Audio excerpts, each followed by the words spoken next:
Good morning, everyone, most especially to our beloved teachers and parents. It is my pleasure to stand here in front of you all. Please allow me to introduce myself. My name is Naphachaya Akapong. I am 9 years old.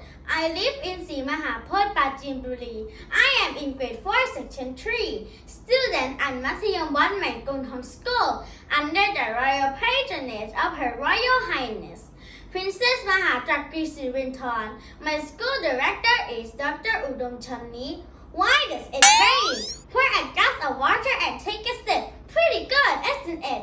But would you believe the water you're drinking has been around for millions of years? It's true.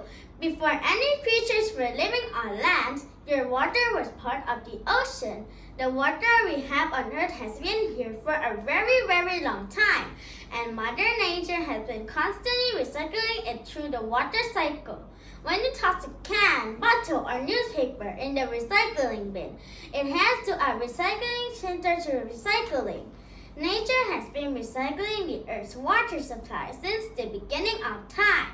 There are 4 stages to the water cycle: evaporation, condensation, precipitation, and collection.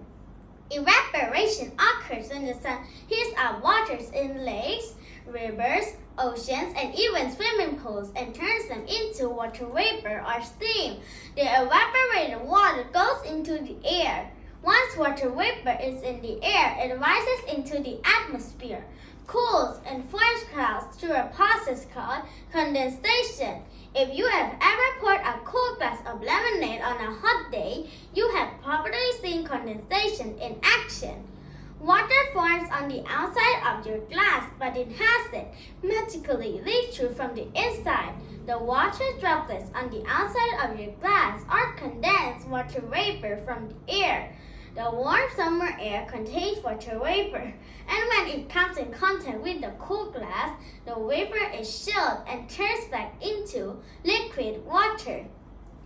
The next step in the water cycle, precipitation, occurs when so much water vapor has condensed that the air can no longer hold it.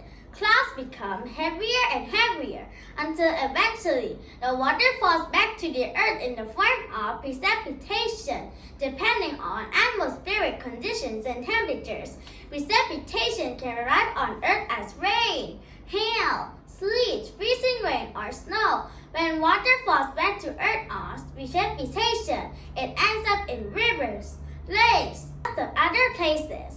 This final step of the water cycle is called collection. Some precipitation also ends up on land. Some of this water soaks into the ground and becomes groundwater. Plants and animals use groundwater for drinking. Other groundwater runs off the land and back into streams, rivers, lakes, oceans, and the water cycle begins again. Thank you for listening. I hope you like it. Have a great day, everyone.